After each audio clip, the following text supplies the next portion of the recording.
안녕하십니까. 예, 우리가 오늘 이제 개강일인데 아직까지 코로나 바이러스 때문에 우리가 만나지를 못하고 있습니다. 여러분도 그립죠? 예, 나도 여러분들이 아무도 없이 강의하니까 분위기가 요새 이상한 것 같아. 혼자서 강의하니까. 예, 근데 여러분들도 이제 첫날 개강이니만큼 새 기분으로 한번 시작을 해봅시다. 근데 하여튼 우리 이제 원래부터 인강으로 수업하시는 분들도 그렇고, 그래서 인강 수업할 때 동영상으로 수업을 할 때 제가 이제 그 전에도 들은 말씀입니다만 주의해야 될 점이 우선 이제 시간이죠. 시간을 가능하면 우리가 토요일 날 오후에, 토요일 날 오전이죠. 이제 4시간 진행되게 되는데 여러분도 이 시간표에 딱 맞춰서 앞으로 이제 학원에 오프라인으로 와서 들으실 분들은 이 시간에 정확히 들으시고, 예, 그래서 4시간 동안 수업을, 그러니까 이제 다른 분들, 인강 들으신 분도, 선생님들도 마찬가지인데, 우리가 수업이 4시간 진행되게 되니까 요거를, 그쵸, 끊지 말고, 보통 우리가 이제 1시간씩 가능하면 하려고 하는데, 보통 보게 되면 한 80분 넘어갈 때도 있고, 그렇죠. 그래서 하여튼, 우리가 하루 진행되는 것을 풀 세트로 해서 하루에, 그렇죠, 모두 수강하는 것으로 그 계획을 잡으면 좋겠죠.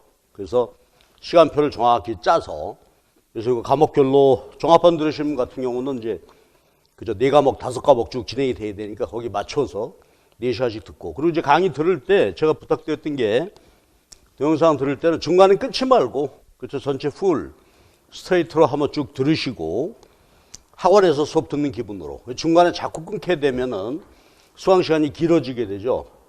그래서 조금 자칫하게 되면 이게 늘어지게 되고, 그러니까 가능하면 풀 들으시고, 그 다음에 들으시면서 경제학은 늘 부탁이, 그쵸, 제가 칠판에 쭉 써가면서 이제 강의하게 되는데 가능하면 그걸 전부 써서 이렇게 해 주시고, 그 다음에 우리가 이제 1, 2월 달에 기본 이론 강의가 진행이 되는데 3, 4월 달에, 그러면 1, 2월 달에 우리 강의 노트 한 거 있죠? 그러면 그때 우리가 이제 파일 노트, 끼울 수 있는 노트 했으면 좋겠다 하는 말씀 드렸는데, 1, 2월 달 강의 수강한 부분에다가 요 강의를 끼워 넣어서 그렇게 이론 정리될 수 있도록. 자, 그리고 이제 우리 나눠드린 유인물을 보시면, 그죠, 첫 번째 유인물에 거기 우리 상반기에 강의 일정이 그렇게 됐죠. 그래서 1, 2월 달에는 이제 기본 이론, 3, 4월 이번 달에 심화 이론, 그래서 우리가 기본 이론에서 다루지 못한 부분까지 해서 이론을 하여튼 3, 4월까지 마무리하도록 하겠습니다. 그러니까 여기서는 이제 기본 이론, 그 다음에 경제학을 이제 처음 하시는 분들은 1, 2월부터 들어야 되겠고, 혹시 이제 1, 2월 강의 수강하지 않고 3, 4월 강의를 듣는 분들이라면 기본 정리가 돼 있어야 되죠. 혹시 그게 아직 미흡하다 싶으면 1, 2월 강의를 같이 병행을 해서 미리 듣고, 진로 나가는 해당하는 부분에서 미리 한번 들으시고 그 다음에 요 3, 4월 강의를 들으시기 바랍니다. 근데 지금 어떻게 되는지 모르겠는데 3, 4월 강의 들으시는 분들이 1, 2월 강의를 동영상을 무료로 제공하는지 그거는 제가 잘 모르겠는데 제가 한번 알아보고 가능하면 1, 2월 강의를 수강할 수 있도록 그렇게 말씀을 드려보도록 할게요. 그러니까 1, 2월 강의 충실히 들은 분들은 그냥 3, 4월 바로 스트레이트로 오시고, 3, 4월 강의를 지금 처음 이론 강의 시작하는 분들은 그래도 가능하면 1, 2월 강의를 같이 듣는 게 좋겠죠. 미리 들어보시고. 자, 그 다음에 이제 우리 이중구 교수님 경제 원론이죠. 작년에 우리 수업하면서 찍어 놓았던 촬영이 있는데 요거는 여러분에게 제공해 드리도록 하겠습니다. 5, 6월까지. 그러니까 우리가 이제 경제 원론은 가능하면 한 2회독 정도는 하는 게 좋죠. 그래서 경제 원론 강의는 진도별로 쭉 하면서 그 책을 한번 읽어보는 게 좋습니다. 이렇게 하시도록 하고, 그래서 그 다음에 거기 관련된 유인물은 우리 그 경제 원론, 여러분들 우리가 보는 이제 원론책이 되게 이인공조, 이준 교수님 책, 그다음에 맨큐, 그다음에 삼인공조, 김대식 교수님 책 이렇게 돼 있는데, 거기를 거기 맨 왼쪽 칼럼 보게 되면은 우리 교재죠. 우리 사용하는 교재 그거하고 순서를 맞춰서 거기 정리해 놨으니까 거기 한번 살펴서 근데 책이 이제 미시 부분은 거의 비슷한데, 이제 거시 부분 되게 되면 이제 순서가 막 이렇게 좀 책마다 다르죠. 그래서 그 부분을 참조하셔서 각자 가지고 있는 기본서, 그걸 같이 병행해서 한번 그 진도 나간 만큼 꼭 읽어보시기 바랍니다.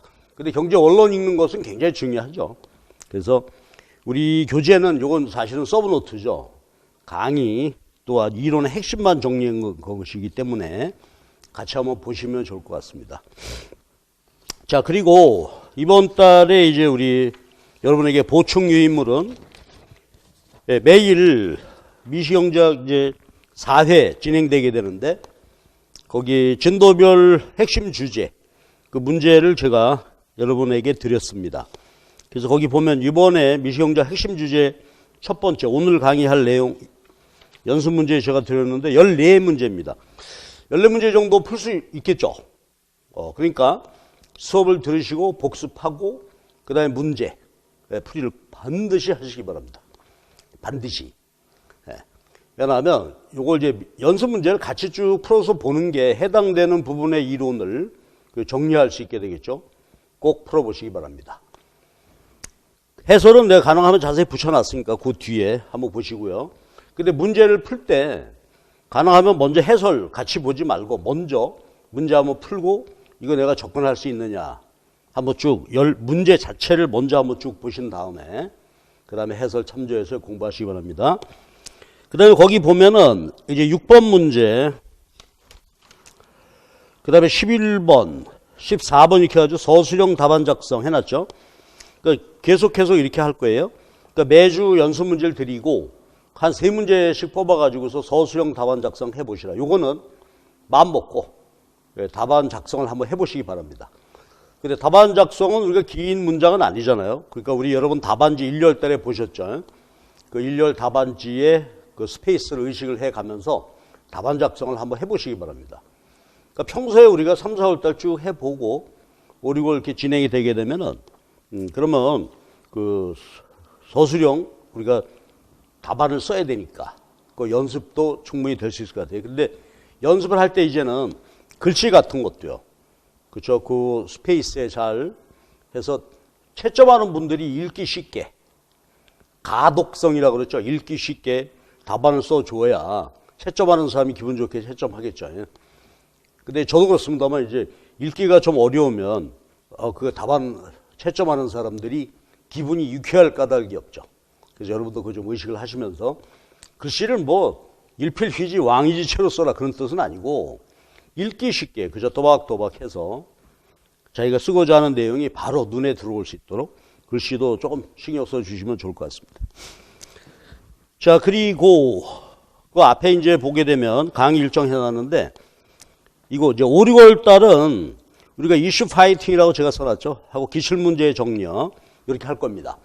그러니까 여러분들이 기본적으로 이 3, 4월 강의에서 이 기본 이론 정리를 끝내놓고 그 다음에 5, 6월 달에는 이슈 파이팅은 이제 우리 출제되는 중요 과거 기출문제에서 핵심 부분을 자세하고 요약해서 강의를 해가면서 5, 6월 달에는 기출문제를 한번 쭉 정리하도록 하겠습니다.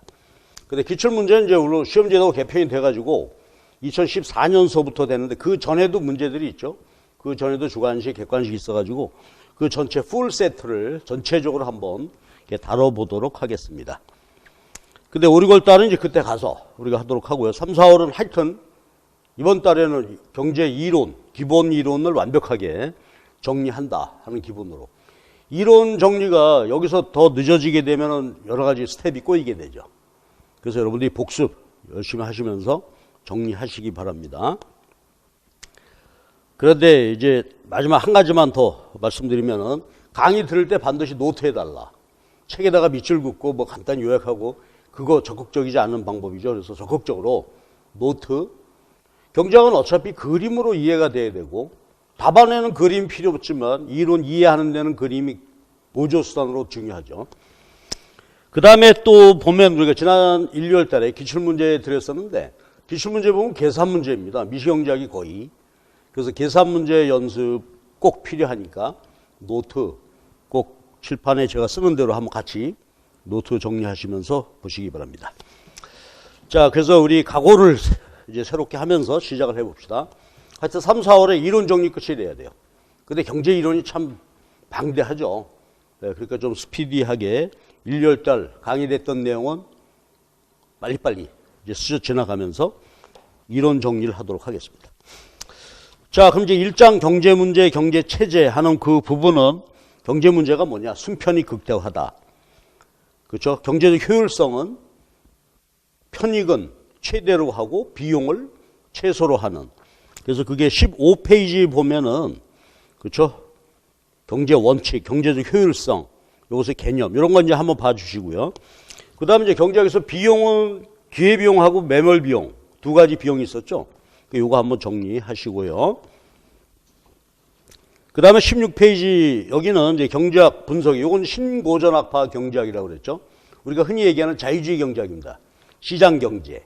그러니까 요즘 이제 사회적으로 얘기할 때 당신은 시장 경제 체제를 옹호하느냐, 거기에 대해서 의미가 있다고 생각하느냐, 그에 따라서 뭐 좌파냐 우파냐 구분한다. 뭐 그런 말이 많이 있죠.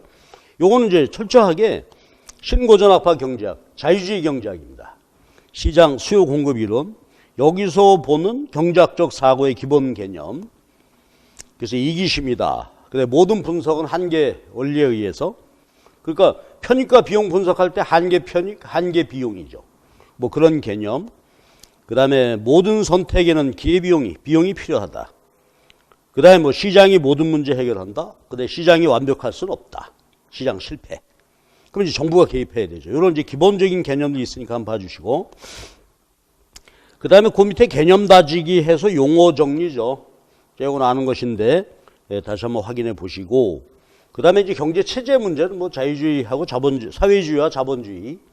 사회주의는 계획 경제, 자본주의는 시장 경제. 뭐 그런 이야기입니다. 자, 그 다음에 이제 1장은 이제 그런 내용, 경제 문제에 대한 얘기고요. 2장이 경제학의 방법론이죠. 이것도 이제 신고전학파 경제학의 방법론. 그래서 경제학의 구분, 또 경제 이론의 형성 과정, 또 경제 이론의 오류 가능성이 있죠. 인과 오류, 구성의 오류. 자, 이런 것들을 한번 확인해 보시기 바랍니다. 그러니까 요게 이제 아까 얘기했던 그 경제 원론 한번 이 부분을 쭉 보는 게 중요하다 이거죠. 그래서 다시 한번 감각을 한번 살려보시고, 그 다음 20페이지는 이제 경제 이론의 표현해서 경제학 공부하기 위한 우리가 이제 그 기본적인 이해이죠. 그래서 경제 이론은 말과 글로 서술적으로 표현하기도 하고, 그 다음에가 이제 수리적으로 표현하죠. 전부 함수로. 그러니까 모든 경제 문제는 우리 전부 함수로 풀죠. 함수라는 말은 수리적으로 정의할 수 있는 관계다. 자, 그래서 요것에 대한 이야기, 여기서 이제 이해하는데 미분, 이런 것들이 아주 중요했었습니다. 그 다음에 이제 수요곡선, 공급곡선 그림. 수요함수, 수요곡선. 공급함수, 공급곡선은, 그렇죠? XY축이 바꿔서, 독립변수와 종속변수를 바꿔서 표현하는 관계. 이런 것들이 되어 있고, 그 다음에 우리 이제 거기 연습문제 25페이지 매 편 뒤에 우리 이제 기출문제 중심으로 내가 모아놨어요. 전체의 기출문제는 아니고 일부 중요 문제는 뽑아놨는데 그거 한번 연습문제 꼭 보시기 바랍니다. 연습문제. 물론 이제 5, 6월 달에는 옛날 90년대 문제까지 포함해가지고 전체적으로 한번 볼 건데 여기서는 아주 기본적인 기출문제 한번 확인해 본다. 그 일부 이제 기출되지는 않았습니다만 필요한 주제는 연습 문제에다가 매 챕터 다뤄놨으니까 이번 3, 4월 달에는 여기 문제는 꼭 한번 풀어보시기 바랍니다. 그런데 거기 밑에 정답과 해설 해놨는데 이거 막아놓고 한번 생각해 보시기 바랍니다. 보지 말고. 그러니까 모든 문제, 연습 문제 푸실 때 가림막 있죠. 이렇게 하얗게 카드나 뭐 이렇게 만들어서 가려놓고 문제를 한번 집중적으로 생각해 보시도록. 자, 그럼 이제 우리 수업은 이제 유닛 2 우리 페이지로 26페이지죠. 이제 두 번째 우리가 보통은 이제 2편 한데 여기 영어로 우리가 출판사에서 유닛 2 이렇게 달아주셨어요. 이것도 좋은 표현인 것 같아요. 두 번째 유닛이다. 여기서는 이제 경제학의 기본 개념이죠. 수요 공급 이론. 3장의 수요 공급, 4장 탄력도, 5장 응용 그렇습니다. 그런데 우리가 보면 이제 수요 공급 이론 말씀드렸고요. 탄력도 얘기하는데 5장, 실제 시험 출제되는 것은 5장이죠. 챕터 5. 수요 공급 이론 응용. 근데 우리 1, 2월 강의는 여기를 말씀드리지 않았어요. 그래서 우리는 오늘은 이제 3장, 4장 간단하게 빨리 한번 쭉 살펴보고 이제 5장, 우리가 1, 2월 달에 수업하지 못했던 5장 중심으로 수업을 하도록 하겠습니다. 자, 다시 한번 부탁합니다. 수업 들으시면서 노트 하시도록. 자, 그럼 이제 유닛 2의 수요 공급 이론에 대한 개념인데, 이게 수요 공급 이론이죠. 그럼 이제 아까 얼핏 얘기했던 게 뭐냐면, 우리 신고전학파 경제학, 자유주의 경제학에서는 모든 경제 문제, 이거는 시장에서 해결하는 것으로, 그렇죠? 그래서 경제 문제도 하게 되면 크게 나누면 두 가지요. 자원 배분 문제와 소득의 분배에 관한 문제였죠. 자원 배분, 희소한 자원을 사용해야 되는 문제니까 어떻게 하면 효율적으로, 그래서 자원 배분 효율성, 소득 분배, 우리도 이제 생산에 같이 참가하잖아요. 분업화 세상이니까. 그랬을 때 열심히 같이 협조해서 생산했는데 결과물, 분배를 어떻게 할 것인가. 근데 분배는 가능하면 공평. 우리가 경제 원론에서 말할 때 공평은 균등이죠. 그러니까 두 가지 경제 문제 하게 되면 자원 배분은 효율적으로 이루어지면 좋겠고 분배는 가능하면 균등하게. 그런데 희소한 자원의 배분과 부족한 소득 분배가 전부 다 어떻게 돼요? 시장에서 이루어지게 되죠. 그럼 시장이다 하게 되면 크게 생산물 시장이 있죠. 그 다음에 생산 요소 시장이 있죠. 그래서 레이버, 캐피탈, 토지 등 자연 자원, 요소 시장. 그럼 요 수요 공급입니다, 모두. 그래서 거래량이 결정이 되고 가격이 결정이 되고.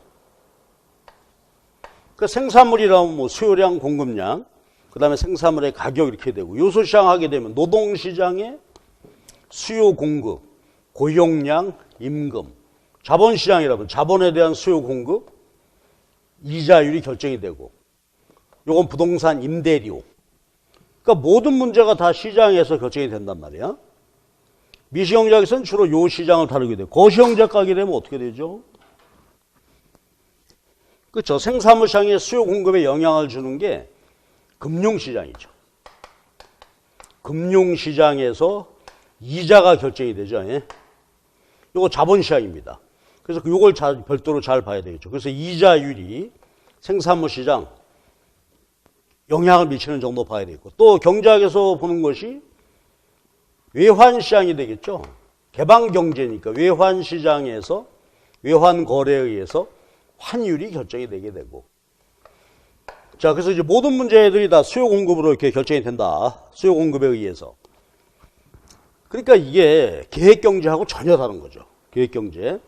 사유주의 경제하고 다른 것이 시장에서 자기 알아서 소비하고 생산 공급하고 이루어지는 것입니다. 모든 경제 문제가 시장에서 이루어진다고 보는 것이니까.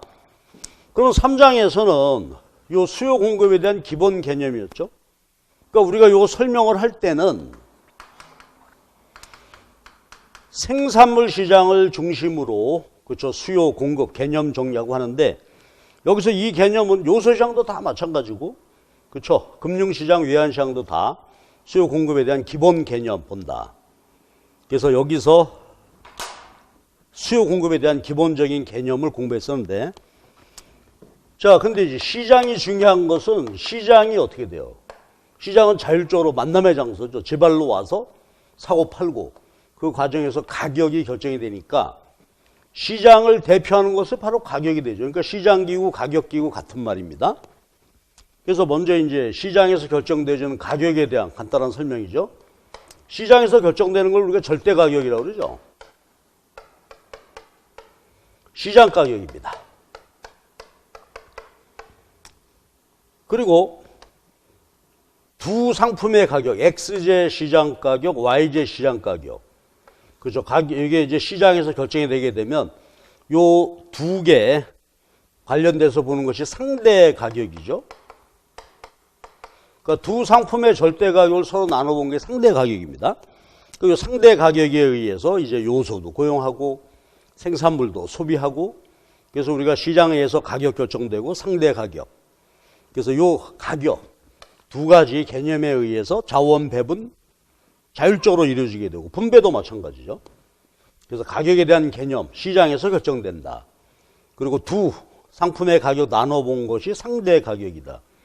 이것이 이제 우리가 의사결정을 할 때 핵심이 되는 것이죠. 그때 나올 때 우리가 보기로 하고. 그러면 가격이라고 하는 것은 시장에서 수요 공급에 의해서 결정이 되는데 수요라는 개념이죠. 아까 말씀드렸듯이 꼭 뭐 생산물뿐만이 아니라 요소도 마찬가지고 금융시장, 외환시장 다 마찬가지죠. 수요. 예, 개념을 우리가 쭉 봤었는데 수요는 사고 싶은 마음이죠. 그러니까 소비 수요다 하게 되면은 계획된 거죠. 아직 실제로 경제 행위가 이루어진 거 아니라 그랬어요. 그리고 요거를 뭔가를 사야 되겠다 하는 계획. 요거는 두 가지로 분석이 됐었죠. 수요량과 수요. 그래서 수요량이다 하는 것은 일정 기간 주어진 가격, 사고 싶은 최대 수량이다.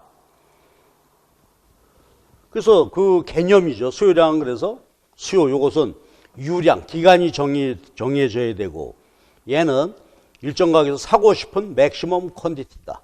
그래서 그림으로 표현됐었죠. 이렇게. 여기가 가격이고 어떤 상품의 수량이다. 그러면 일정 기간 동안에 사고 싶은 주어진 가격이 1,000원이다. 최대 수량 10개다. 한 점이 수요량이고 모든 가격에 수요량이 쭉 있겠죠. 요 전체 개념이 수요. 그리고 요거를 그렇죠. 개별 소비자 수요량, 전체 수요량의 계열이 수요. 그리고 그걸 그린 게 수요 곡선이다 그랬습니다. 그래서 요 개념들 봐주시고 그럼 이제 수요 곡선이 디맨드 커브 요거 인디비주얼이죠. 개별 소비자의 수요 곡선인데 요거 하나만 확인하고 가십시다. 이게 중요하니까. 그러면 수요 곡선의 의미는 뭘까? 두 가지죠. 유량이니까 일정 기간이죠. 예를 들어서 일주일이다. 기간이 정해져야 되고요. 주어진 가격에서 가격이 1,000원 주어져 있을 때 사고 싶은 최대 수량이죠. 사고 싶은 디맨드 퀀티 사고 싶은 최대 수량을 의미하는 것이고 1,000원일 때 10개는 맥시멈입니다. 뒤집어서 보게 되면 일정 수량 10개를 사고자 할 때 요 가격은 그렇죠. 지불할 용의가 있는 최고 가격이었죠. 맥시멈 프라이스입니다. 지불용이 최고 가격. 그래서 요걸 우리가 디맨드 프라이스라고 그랬죠. 지불할 용의가 있는 최고 가격이다. 그래서 수요 곡선의 의미 보셔야 되겠어요. 일정 가격에서 사고 싶은 최대 수량, 그 수량에서 지불용이 최고 가격. 자, 요것이 이제 수요 곡선의 의미죠. 근데 요건 인디비주얼 개별이란 말이에요. 그러면 시장 수요 곡선은 어떻게 도출되는 거냐? 자, 시장 수요 곡선은 개별 소비자의 수요 곡선이 이렇게 도출됐을 때 수평합이다 그랬죠. 그래서 시장 수요 곡선의 도출.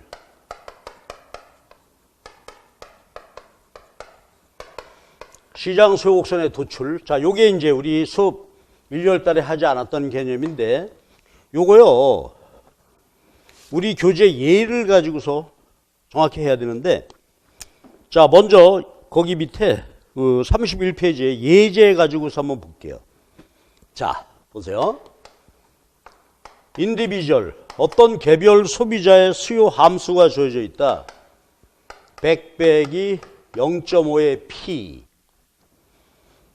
그럼 일정 가격에서 어떤 개별 소비자, 인디비주얼이다. 예를 들어서 10원이면 어떻게 되는 거예요? 10원이면 0.5니까 5개. 그럼 빼니까 95개. 이게 나오겠죠. 그러면 마켓 디맨드, 전체 시장 수요 곡선을 어떻게 구할 것인가 하는 얘기인데 예를 들어서 모든 개별 소비자들이 동일한 수요를 갖는다. 동일한 수요를 갖는다. 그런 소비자들이 N명이 있다. N명이 있다. 그럼 어떻게 구하면 될까요, 요거? 자, 조금 전에 얘기했듯이 가격이 주어졌을 때 개별 소비자의 수요량, 그런 소비자가 N명이 있다. 그러니까 어떻게 될까요? 일정 가격 개별 수요량 곱하기 소비자 숫자 하면 되겠죠. 그런데 개별 수요량이 이렇게 주어져 있잖아요. 100 빼기 0.5의 P. 가격이 주어져 있을 때 개별 수요량이 아까 얘기했듯이 뭐 이게 100원이면 50개인가요? 50개가 될 거고. 그런 소비자가 N명이다. 그럼 예를 들어서 2명이다. 그러면 어떻게 돼? 2를 곱하면 되는 거죠. 2를 여기다 곱하면 된다. 그러니까 미리 그냥 해볼까요? 2명이면 그대로 곱하시면 되죠. 200 빼기 0.5 1 되겠죠. 이게 마켓 디맨드 펑션입니다. 자, 이게 소비 수요 함수가 되는 거죠. 그래서 동일한 수요 함수를 갖는 여러 소비자가 있다. 개별 수요량 여기에다가 숫자를 곱해서 구하면 된다 하는 이야기고. 자, 연습 하나 할까요? 근데 경제학에서 우리가 그림 그릴 때 앞에서도 뭐 많이 했습니다만 수학적 관행으로 보면 여기가 가격이 되고 여기가 수요량이 되는 거죠. 이렇게. 그렇죠? 이렇게 그림을 그려야 되는데 근데 우리가 경제학 분석에서는 여기다가 수요량을 표시하고 여기가 가격이죠. 그럼 수학적으로 보면은 경제 이론으로 보면 가격이 독립변수란 말이에요. 그러면 그림을 이렇게 그려야 되죠. 독립변수가 수평축에 그려지니까. 그렇죠? y 이퀄 fx 하게 되면 x가 독립변수 수평에 그리잖아요. 근데 그림은 뒤집어서 그리게 되는 거죠. 그러니까 수요 곡선식은 어떻게 도출할 거냐. 그렇죠? 가격으로 정리해야 된다. 그러면 가격으로 정리해 놓고 그래서 그림을 그려봐야 되는데 자, 이거 알지만 한번 해볼까요? 그럼 얘를 가격으로 정리해야 되니까 0.5의 P가 되고 100 빼기 QID가 되죠. 예. 그러면 요거를 개별 소비자 수요 곡선 그리려면 요 앞에 파라미터를 1로 만들어야 되니까 여기 전체에다 곱하기 2를 해야 되겠죠. 그래서 1로 만들어요. 그리고 100 빼기 Q 잠깐만요. 네, 2Q가 돼야 되겠네요. 그쵸? 2Q가 돼야 되지. 이걸 가격으로 정리해야 되니까. 그러면은 잠깐만요. 이게 왜 이렇게 됐어? 자, 그냥 Q 이렇게 되고 얘를 이제 P로 앞에 만들어야 되니까 전체 2를 곱해야 되죠. 100 빼기 2Q. 그렇죠? 그러면 요거는 인디비저이죠. 개별 소비자의 수요 곡선 식이 되는 거죠. 그래서 요걸 그림 그리죠. 그게 절편이 100이고 기울기가 요게 2가 되니까 50. 요것이 인디비절 개별 소비자의 수요 곡선이 되는 것이고 자, 그러면 함수로부터 시장 수요 함수 도출할 때는 개별 수요량에다 곱하면 되고 요거는 그렇죠? 이 그림을 조금 그려볼까요? 이렇게 돼 있는데 여기가 지금 절편이 50이죠. 여기 절편은 100이고 그러면 이제 소비자가 2명이다. 그럼 어떻게 될까? 100원 이상이면 어떤 소비자도 소비하지 않죠. 100원일 때는 아무도 소비 안 해. 근데 가격이 제로일 때는 한 사람이 50개죠. 그럼 2명이 되면 어떻게 될까요? 공짜로 소비하세요. 한 명이 50개, 2명이라 그러면 여기가 100개가 되고 3명이면 150이 되죠. 그럼 보세요. 개별 소비자의 수요 곡선이 이렇게 도출이 됐어요. 함수로부터 곡선식이 도출이 됐으면 이거 디맨드 커브죠.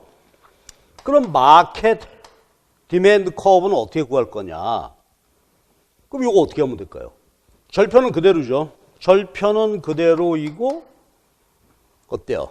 기울기가 요게 50, 10, 50, 100, 150 이렇게 되니까 기울기가 어떻게 될까? 한 사람의 수요 곡선 똑같은 소비자 한 명 더 있으면 기울기 2분의 1. 한 명 더 있으면 3분의 1 되겠죠. 그래서 개별 소비자의 수요 곡선이 주어져 있을 때 기울기 소비자 숫자만큼 기울기가 완만해지게 되는 거죠.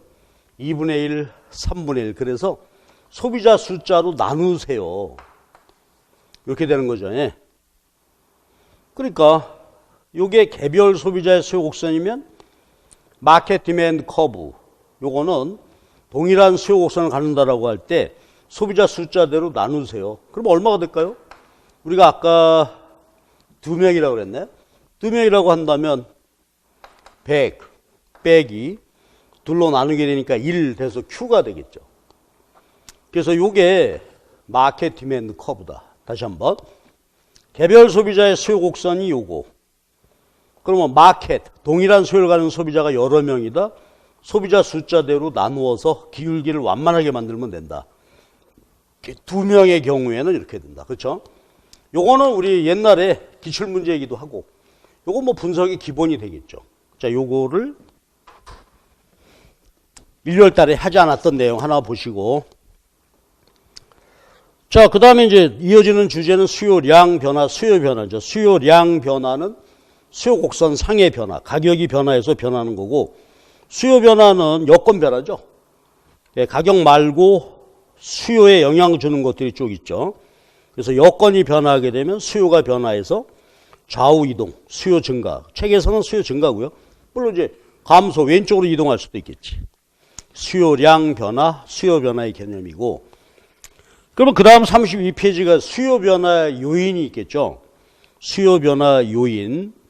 그래서 소득, 관련 상품의 가격, 기호, 소비자의 예상, 가격 예상, 소득 예상, 소비자 숫자 이렇게 있었죠. 그래서 그게 정리해 놓은 게 33페이지 안에 박스죠. 그래서 그 밑에 박스 밑에 보면은 수요 변화 요인, 소득이 변화할 때, 관련제 가격이 변화할 때, 소득이 변화할 때는 정상제냐 열등제냐, 관련제 가격이 변화할 때 대체제 보완제. 자, 요거 기억이 나시죠? 그리고 이제 거기 위에 보면 수요 함수. 그러면 요거 얘기입니다.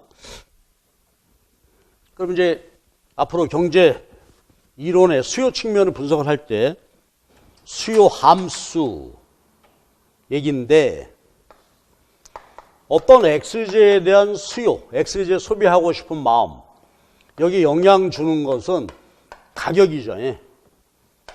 이거 말고도 소득, 관련제 가격, 예상, expectation price, expectation income, 그 다음에 소비자의 숫자 등등 이렇게 있을 수 있겠죠.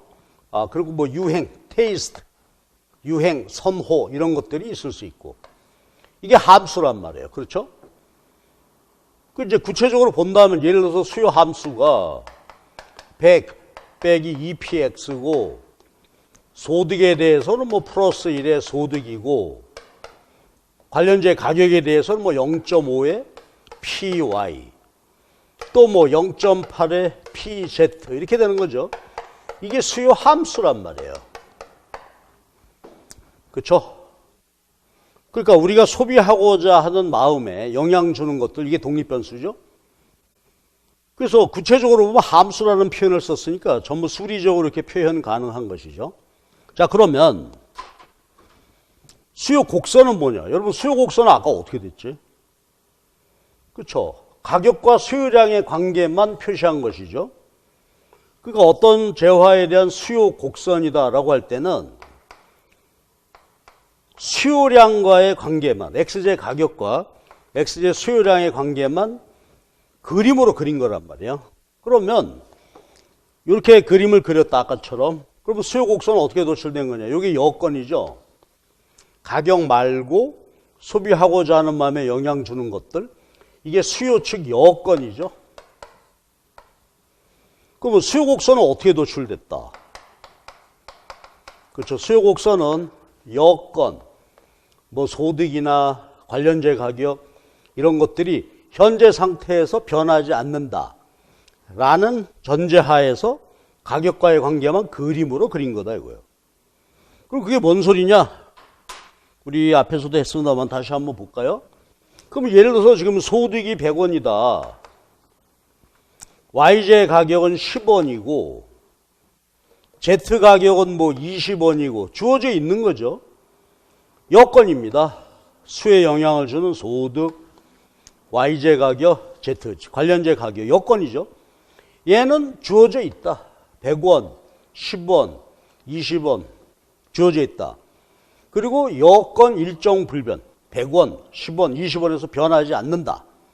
그때 도출된 거다. 그럼 뭔 소리예요, 이게? 그럼 요거 한번 해볼게요. 그러면 100 빼기 2px고 여기를 보잔 말이에요. 여건이 주어져 있어요. 그럼 이제 함수식에 따라서 요거 10개, 요거 5개, 요거 빼기네요. 16개죠. 이게 상수죠. 그러니까 여건, 소득과 관련제 가격이 주어져 있으니까 요것들은 이렇게 계산된 값이지. 요거 정리해보면 어떻게 돼요? 요게, 그쵸? 마이너스 2px는 그대로 있고, 요거 더하면 15개, 16개 빼기니까 마이너스 1 되겠지? 99다 이거예요. 그쵸? 그러면 잘 보세요. 요게 여건 일정 불변의 그쵸? 수요 함수가 되겠죠. 그러면 요걸 가격으로 정리했다 이거지. 한번 보세요. 그럼 얘를 우리가 수요 곡선식으로 바꾸려면 가격으로 해야 되니까 2px 그리고 요게 되죠. 99 잠깐만요. 2px니까 99. 아이고 이거 좋지 않은데 2로 하고 그 다음에 어떻게 되는 거예요? qxd가 되지. 그래서 얘를 정리한 게 수요 곡선이다 이거지. 그렇죠? 2를 나눠야 되니까 이게 4분의 이거 계산 얘가 좋지 않아서 미안합니다. 이렇게 구한 거다 이거예요. 자, 그러니까 보세요. 수요 함수는 가격과 수요량에 영향을 주는 모든 거 전부 다 고려한 것이죠. 근데 수요 곡선은 뭐라고?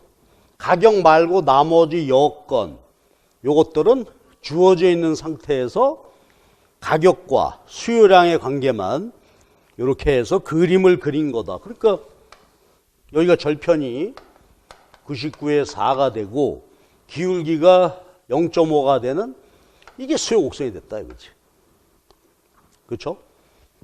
그래서 수요 곡선은 다시 한번 여건 일정 불변 가정하에서 가격과의 관계만 그림을 그렸는데 그렇죠? 이렇게 이게 여기서는 이제 수요 곡선 식에서는 얘가 독립변수인 것처럼 됐죠.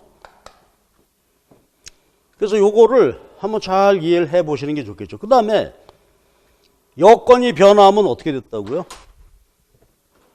수요 변화죠. 그러니까 요 상태에서 가격이 변화해서 변화하는 것은 수요량 변화고 여건이 변화했다. 100원이다가 200원 됐다. 요게 뭐 변화했다. 20원 됐고 얜 10원으로 내렸고 여건이 변화하게 되면 요 수치들이 바뀌겠죠. 그럼 어떻게 될까? 절편이 변화하겠지. 그러니까 최초에 XJ 가격 얼마, XJ 수요량이 몇 개 있는데 여건이 변화했다. 소득이 변화한다. 그럼 요 수치가 변화하겠죠. 예? YJ 가격 Z 변화한다. 요것이 변화해서 절편이 변화할 거란 말이에요. 절편이 변화하게 되니까 좌우로 보면 그렇죠. 이게 수요 변화가 되는 거지. 그래서 오른쪽으로 가면 수요 증가, 왼쪽 가면 수요 감소. 요것이 그렇죠. 수요 함수와 수요 곡선이 이렇게 정의되는 거다. 됐죠? 그래서 여건이 변화하면 이런 식의 과정을 통해서 수요 곡선 절편이 변하게 되니까 기울기는 그대로죠. 그래서 이게 좌우 수요 증가, 수요 감소가 되는 것이다. 됐죠? 자, 그래서 우리가 수요에 대해서 이렇게 정리했었습니다. 그럼 공급 마찬가지겠죠, 뭐. 공급은, 그렇죠? 공급자 입장에서 팔고 싶은, 이것도 계획이죠. 팔고 싶은 최대 수량이다. 계획입니다. 사전적인 개념이고, 의도한 것이고, 계획이죠. 예? 그래서 이것도 공급량과 공급이라는 개념으로 표현하고 분석해야 되는데 공급량은 그래서 일정 기간 유량이니까 주어진 가격에서 팔고 싶은 최대 수량 요 한 점이 공급량이고 가격이 변화하겠죠. 그때 팔고 싶은 최대 수량이 변화할 거고 그럼 요 시리즈가 공급이지. 한 점은 공급량, 공급. 그리고 이것도 그림으로 연결해 놓으면 여기 인디비절 개별 공급자의 공급 곡선이다. 그렇죠? 자, 여기가 수량이고 가격입니다. 그리고 의미 이것도 똑같은데 그렇죠? 여기다 하게 되면 이게 예를 들어서 1,000원이고 공급량 100개다. 그러면 일정 가격 주어진 가격에서 100개는 그렇죠? 팔고 싶은 최대 수량이죠. 공급량이라면 팔고 싶은 최대 수량이고 자 거꾸로 해석입니다. 100개 공급량 주어져 있을 때 공급자 입장에서 1,000원 요 가격은 뭘까? 자 요거 뭐였죠? 아까 수요는 지불용이 최고 가격이야. 수요 가격인데 요건 뭐죠? 예, 받고 싶은 최저 가격이었죠. 미니멈 코스트 받고 싶은 최저 가격. 그래서 얘를 공급 가격이라고 그랬죠. 받고 싶은 최저 가격. 그러니까 최저 가격이니까 의미를 얘기해 보면 1,000원 생산할 때 나는 100개 생산할 때 최소한 1,000원은 꼭 받아야 한다. 근데 아까 수요 곡선은 얘기가 달랐죠. 수요 곡선은 1,000원일 때 10개다. 그러면 10개다. 그러면 1,000원일 때 사고 싶은 최대 수량. 그 대신 요거 가격의 해석인데 10개 소비하고자 할 때 1,000원은 그렇죠. 지불용이 최고 가격이고 디맨드 프라이스 지불용이 최고 가격이 되고 요거는 받고 싶은 최저 가격이다. 공급 가격. 요거는 받고 싶은 최저 가격이 되는 거. 그렇죠? 그래서 이제 수요 공급 곡선의 해석이고 그 다음에 하나만 미리 더 해보면 공급 곡선이 공급자 입장에서 나 100개 할 때 꼭 1,000원 받아야 되겠다. 그럼 그 말의 의미는 왜 1,000원 받아야 될까요? 그렇지. 비용을 반영을 한다. 이제 정확히 얘기해보면 한계의 비용이죠. 여기서 그냥 비용이라고 이렇게 생각해 봅시다. 그러니까 공급자 입장에서는 일정 기간 100개 생산할 때 생산비가 1,000원 들어갔다는 얘기죠. 그러니까 1,000원 이하로 받게 되면 손해나죠. 그럴 수 없으니 나 꼭 1,000원은 받아야 되겠다. 그래서 공급곡선이 비용을 반영하기 때문에 그러하다. 그렇죠? 그래서 이렇게 공급량, 공급 곡선이고 그 다음에 요것도 이제 공급 함수와 공급 곡선에 대한 얘기 이해해야 되겠죠? 자, 요것도요. 우리 예제 가지고서 한번 보기로 합시다. 35페이지에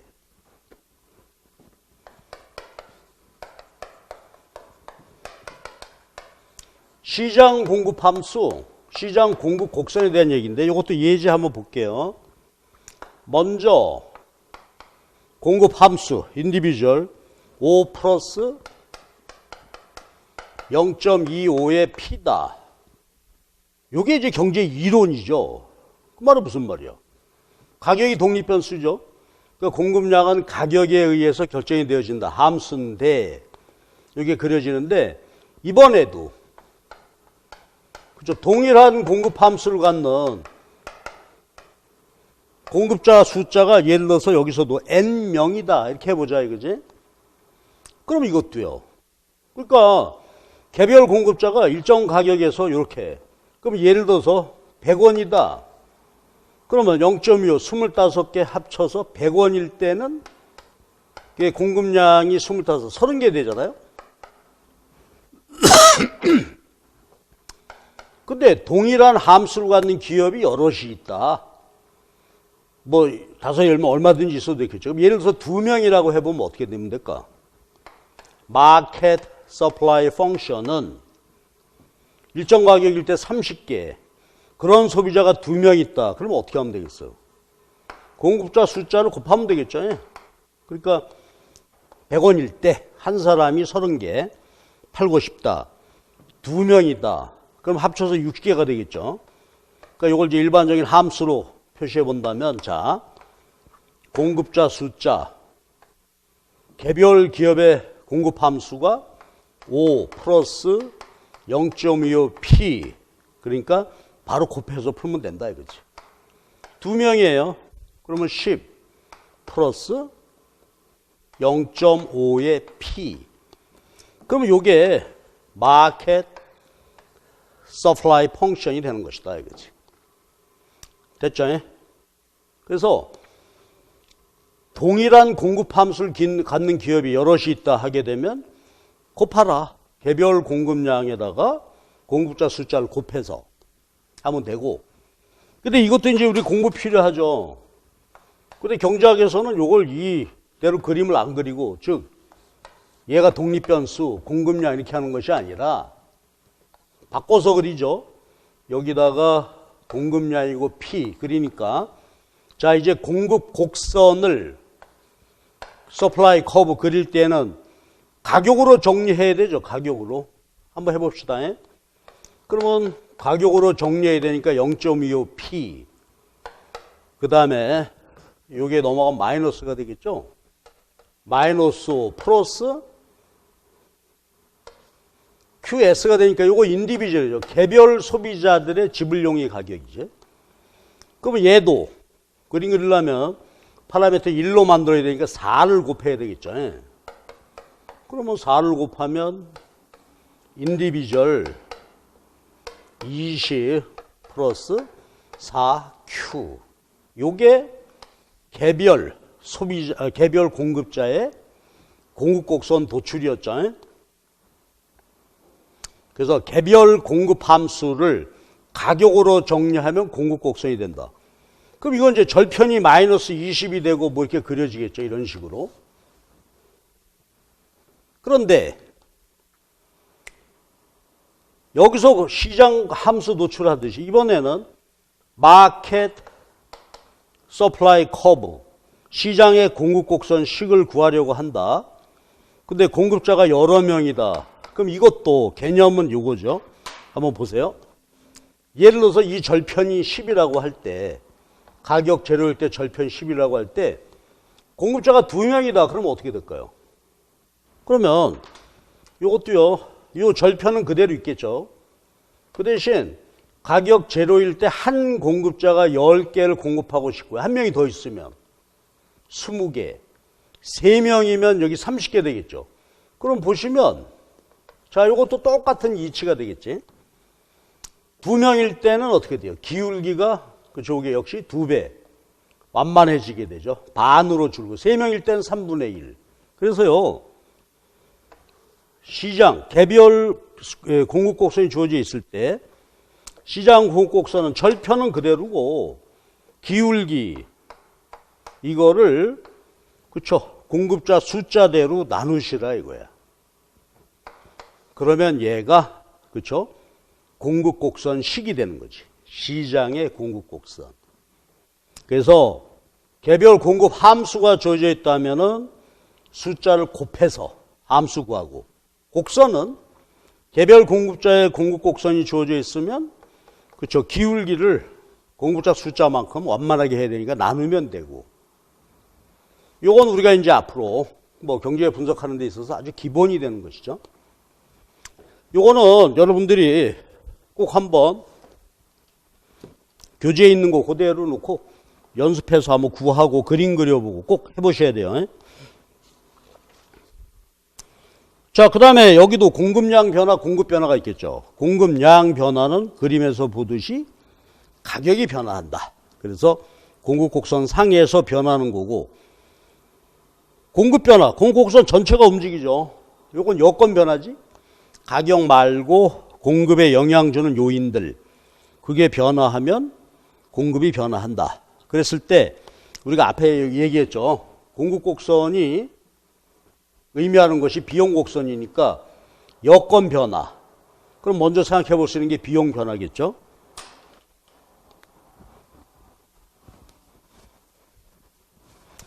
자, 그래서 이제 가격이 변화하면 공급 곡선 상에서 변화하는 것이고, 여건 변화, 비용 등 공급에 영향 주는 것들이 변화하게 되면 얘가 움직이게 되는 거죠. 여건 변화. 자, 그럼 그 얘기를 좀 해볼게요. 그러면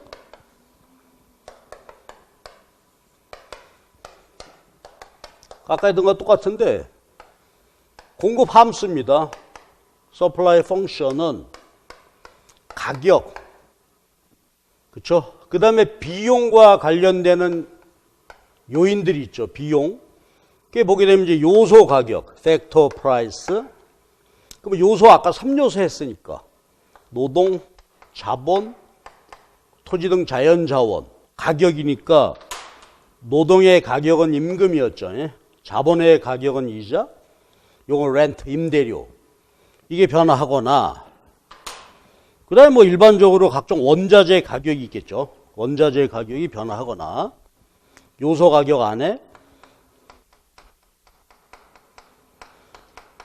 이게 변한다. 자, 그 다음에 이제 중요한 게 기술 수준, 기술 변화. 테크놀로지. 기술은 요거는 우리가 요소 절약 현상이라고 그랬죠. 예? 그 기술이 진보했다. 그 말은 똑같은 생산량을 생산할 때 요소 투입량을 줄일 수 있게 되었다.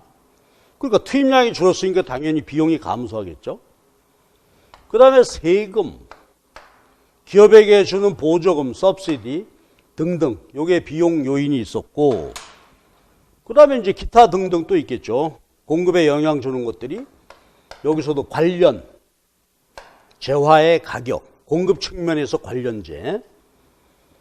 그 다음에 이제 여기 영향 주는 것들이 그렇죠. 공급자 숫자가 있을 것이고, 가격 예상이 있죠. 여기도 가격이 오를 것 같으면 공급자 입장에서 나중에 팔고 싶죠. 공급을 줄일 거고. 자, 이런 내용들이 있었고요. 그 다음에 공급자 숫자입니다. 기타 등등. 자, 그러면 아까 수요 함수와 수요 곡선 그림 얘기했었는데, 여기서 이제 바로 갑시다. 자, 보세요. 그러면 공급 곡선은 어떻게 된 거예요? 공급 곡선은,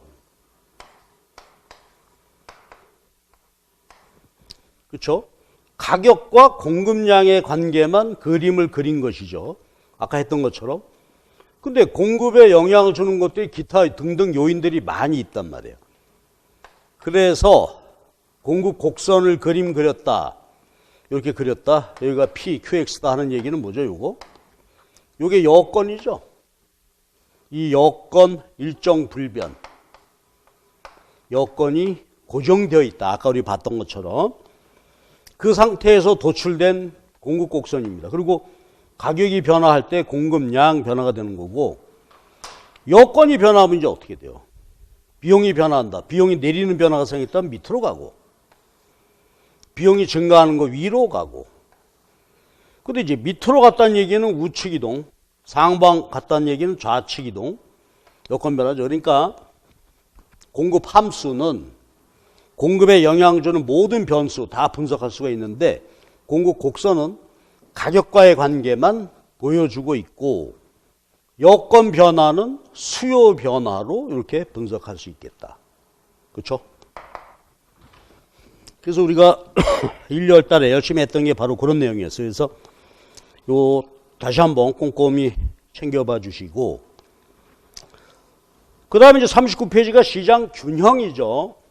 그러면 우리가 시장의 수요 공급,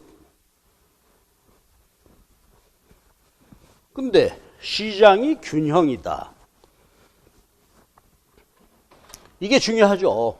그래서 경제학에서 이제 균형 개념이 계속 나오게 되고, 이게 중요한데,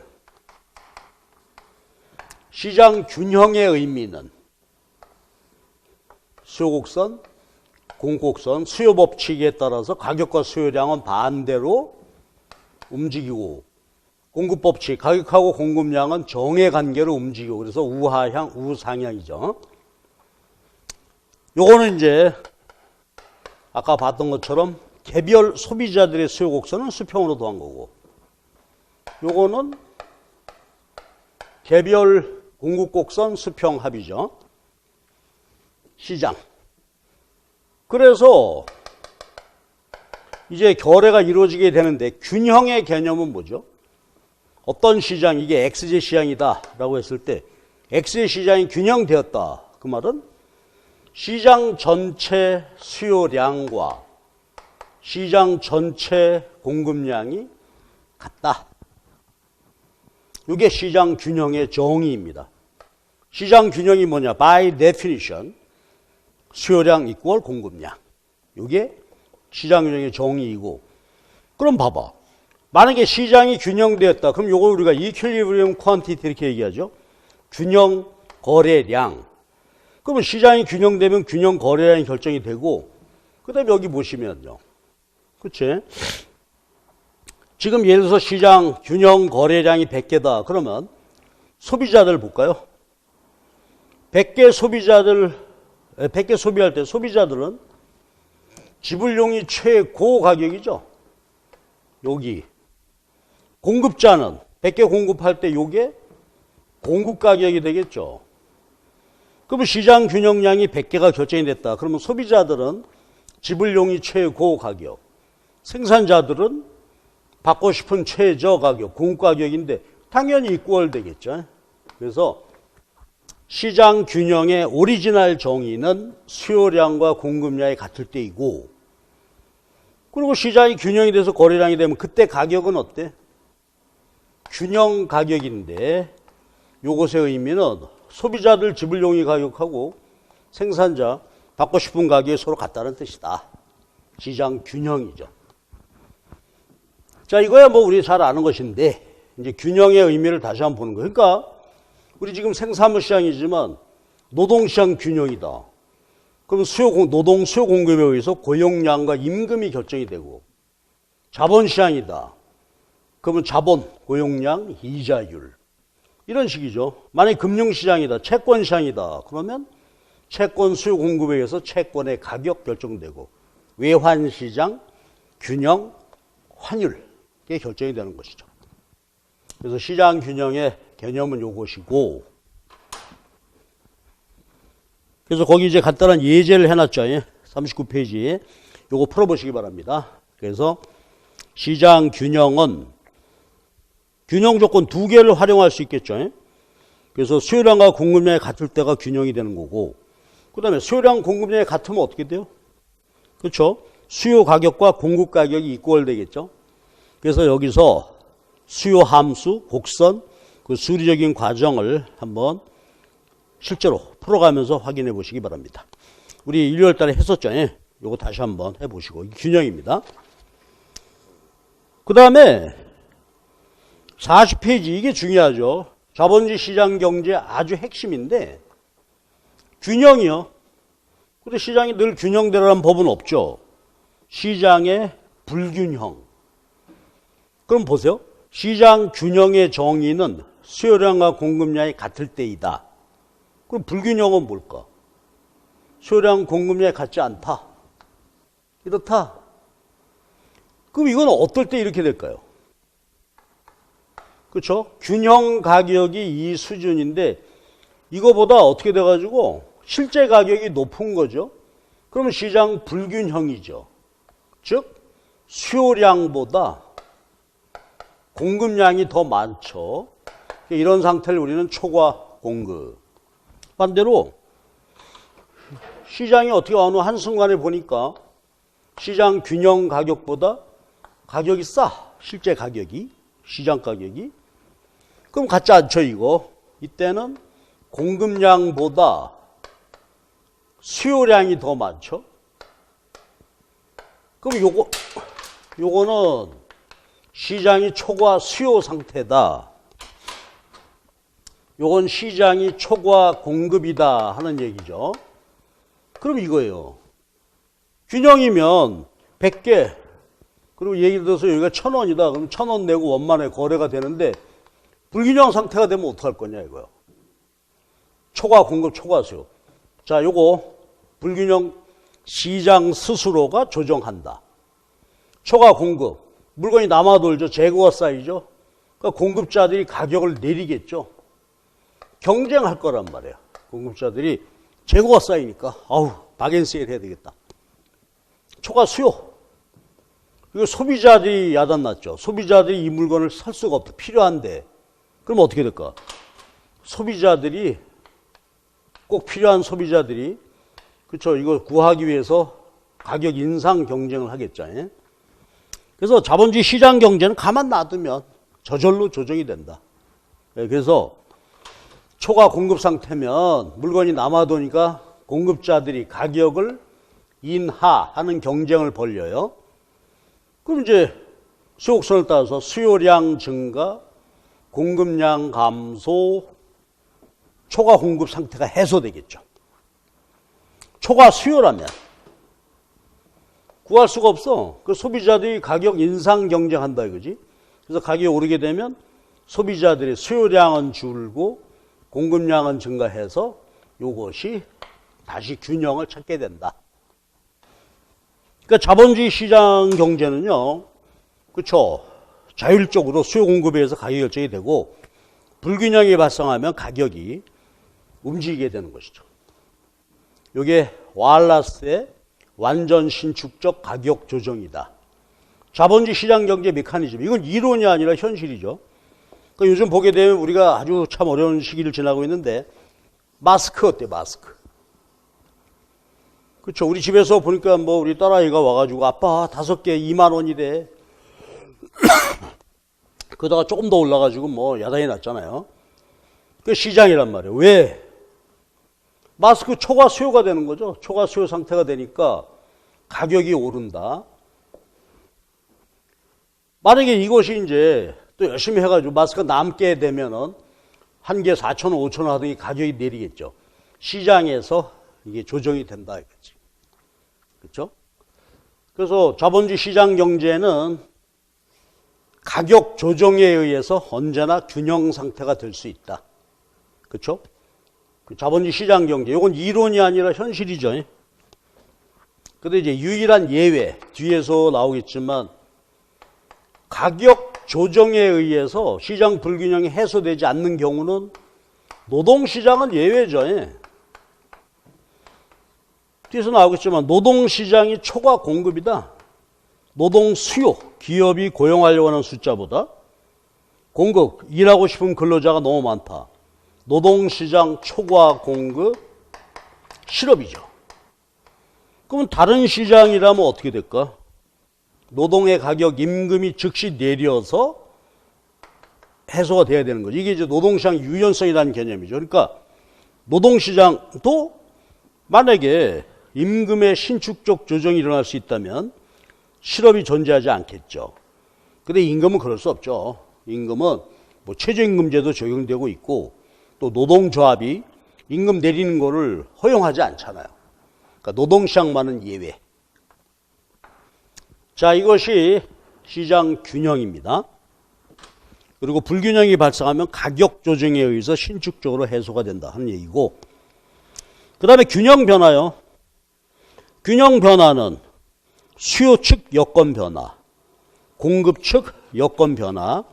그래서 균형이 이동하게 되니까 요거 우리가 눈으로 확인해 주시고, 그 다음에 동시 변화도 있죠. 그래서 42페이지 보게 되면 공급이 줄고 수요가 증가했다. 공급 증가, 수요 감소한다. 그래서 그림 그려서 확인해 보시기 바랍니다. 그 다음에 오른쪽도 마찬가지고, 그래서 여건 변화에 따라서 수요 공급이 변화하게 되면 가격과 거래량이 변화하게 된다. 이런 것들이 우리가 봤던 내용입니다. 그 다음에 43페이지 시장 균형의 존재 여부. 이건 이론적인 내용이죠. 이건 스킵하면 되고 나중에 필요할 때 문제 풀거나 하면서 보도록 하겠습니다.